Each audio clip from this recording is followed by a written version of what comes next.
Hey guys, welcome to another presentation. As you can see, today's topic is about perfection and consistency. Let's go through the overview of today's presentation. Today's chapters are perfectionism, procrastination, repeating patterns, commercials versus reality, progress is not linear, redefining procrastination, streaks, motivation, and review. So without further ado, let's start with first chapter, perfectionism. Most people treat discipline as a trophy to be collected or a flawless streak to be guarded at all costs. I often think about the poison being whispered by self-help books and dopamine trap apps. They sell you fantasy that if you stick to the plan perfectly, you will finally arrive to your destination. Perfectionism is arguably not discipline at all. It is fear dressed up in suit. When you look at it from this perspective, you realize that every time you obsess over a perfect record, you are essentially building a monument to your own self-doubt. The snap of disappointment when you inevitably break a streak is more than just a bad mood. You carry that failure like a rock in your shoe, pretending you didn't notice as it destroys your self-esteem. When you miss a day of your streak, the guilt piles on, it makes you hesitate. It turns "I missed a day" into "maybe I'm not cut out for this." The more rules you stack, the more ways you invent to fail. You buy the latest fail-proof planner, mistaking micromanagement for mastery. But true growth is not a parade of checklists, it is fight with your own resistance. Streaks are the badge of honor everyone chases, not realizing that a streak is often a leash, not a ladder. We have been trained to worship unbroken chains, but when the streak breaks, it feels as if the work you did previously no longer counts. This is the root of the all or nothing crash. The loss is sharper than the gain. You binge, you bail, and you wait for Monday to start fresh, while each restart gives heavier under the weight of your failed attempts. Perfection is a mask that gets heavier every time you wear it. You wake up tired, not from the work, but from the energy it takes to hold the mask in place. What actually matters is what happens after you fail, not how long you've managed to keep it together. Let's talk about procrastination. Procrastination is the other side of the same sickness. It is the shadow cast by the illusion of perfection. We fantasize about a future where we never delay, never hesitate, and never dodge the work. And that fantasy is a poison. It makes us now feel inadequate. Fake action is the primary weapon of procrastinator. Sorting files, reorganizing the desk, waiting for the right mindset. All those things feel productive, but it is a ruse. Every checklist you finish becomes another excuse to avoid the actual hard thing. You let yourself get pulled away by anything shiny, convincing yourself that movement is progress. Eventually, the inner critic takes over. You label yourself lazy or undisciplined, and this is where it gets dangerous. Once you call yourself a procrastinator, you start to build your life around proving it true. This label seeps into your identity. It becomes a survival blueprint for failure. To change the output, we have to change the source of light. Repeating patterns. In my view, the most dangerous part of procrastination isn't the missed deadline, it's the identity loop you create. In professional fields, There is a phenomenon called confirmation bias. It starts with a label. A detective labels a man a suspect. A doctor labels a patient with a specific disease. Once a label is fixed, the mind develops tunnel vision. It subconsciously hunts for evidence that confirms that belief while dismissing every contradictory fact. You are literally creating proof out of thin air to confirm your original bias. You do the exact same thing to yourself. When you label yourself as procrastinator or lazy, you are setting a self-fulfilling prophecy. Every time you fall off, your identity grows roots. You think, I always do this, and the story drags you down faster than the actual failure ever could. Sometimes we cling to failure because it feels safe. If you are a failure, nobody expects anything from you, not even you. But you are not your patterns. The only thing stopping you from writing a new story is the willingness to pick up the pen. The second you act against your old label, even for 5 minutes, you prove that the label is a lie. Every comeback, no matter how small, is another crack in the old identity. Social media is a weapon used against your self-worth. You see other people's streaks, their sunrise workouts, their amazing routines, and you forget that you are watching their commercial, not their real life. You measure your worst days against their highlight reels. It cuts your self-worth, and secretly you want them to slip just so you don't feel so alone in your struggle. You start hiding your own setbacks, and shame multiplies in the dark. The people you admire most aren't perfect. They are just experts at returning so quickly that you never even noticed they left. They don't broadcast the lapses, but that doesn't mean they don't have them. The second you admit your own mess, your progress becomes real. Progress isn't linear. Let's kill the myth once and for all. Progress is not linear.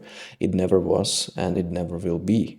You will have weeks when you feel untouchable, and then life will punch you. Family drama, insomnia, random chaos.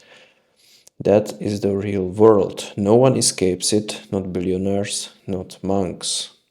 The difference is that the winners come back faster. The entire game is not do you stay on track, but how quickly do you return. Most people treat falling off as an existential crisis. They throw their whole journey away in the second streaks breaks. But the elite, they reset, sometimes in the same hour, sometimes mid-sentence. They do it with zero judgment and zero guilt.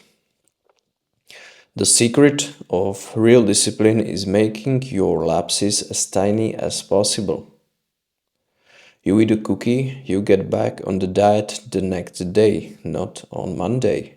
You binge watch Netflix, you are back to work before the guilt becomes a monster. People who seem bulletproof are just course correcting so fast that their lapses are invisible.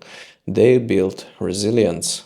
The freedom to return is the only perfection worth chasing. All progress is built on restarts. Success and growth are navigated exactly the same way. No one stays perfectly aligned with their plan. You drift, you notice, you adjust, and you repeat. What matters isn't perfection, it's the feedback and correction. Redefining procrastination. Most people misunderstand momentum. They think it's something you build once and then coast forever. In reality, momentum is fragile. It breaks. Your only job is to catch the pieces and start rolling again. Procrastination is an action, not an identity. It isn't a personality trait, it is simply a gap between want and do. The people you think never procrastinate still stall. They just learned to shrink the pause so small you'd miss if you blinked. The second you notice you are stalling, do something tiny. Open the document. One right bad sentence. Take one deep breath. One deep work sprint after a lost day is more valuable than a month of low effort pretending. Stop saying I'm a procrastinator and start saying I am someone who restarts quickly. Your comeback speed is a skill you can train. The first time you fall off, maybe it takes you a month to recover. The next time, a week. Eventually, you will be back in the fight in a minute. You can literally rehearse bouncing back. Skip a workout, then force yourself to do the next one anyway. Skip a reading session, then pick up the book the very next day. You are proving to your brain that the world doesn't end when you fall off. You are carving an imprint in your mind that says, I always come back.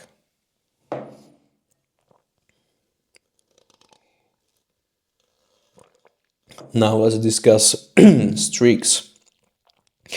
Everyone feels the snap. You are killing it for 3 weeks. Your habit tracker is green. And you think you finally become consistent. Then life happens, you get tired, you travel, and the streak dies. This collapse forces you to be honest. It drops the mask and reveals the actual you. The streak gives you fake certainty. It's an addictive illusion that your self-worth is tied to a number ticking upward. When a streak becomes your identity, you become its slave. You start living for the number, not the change. Habits become prison bars instead of building blocks. The people who make real change are born in the first hour after streak breaks. That moment is a fork in the road. Do you punish yourself or do you recalibrate? The real cheat code is speed. Most people wait for inspiration to return after fall. I believe you should treat it like a mechanical failure. You need a physical ritual to signal your brain that the lapse is over. Snap a rubber band, take a cold shower, do some push-ups. It's not about the exercise, it's about the signal. You are telling your nervous system, reset now, not later. You are building the comeback into a collapse itself. If the streak is dead, so what? Mourn it for 5 minutes, then bury it. The streak doesn't matter. The world rewards those who can pivot and re-engage without self-flagellation. I want you to obsess over one single metric, the window between stopping and starting again. Stop tracking your success rate. Start tracking your recovery speed. How many hours, minutes, how many seconds until you move again. Celebrate a 5-minute restart as hard as you celebrated a 30-day streak.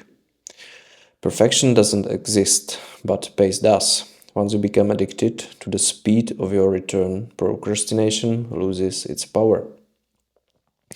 If you feel paralyzed, shrink the action until it's impossible not to start over.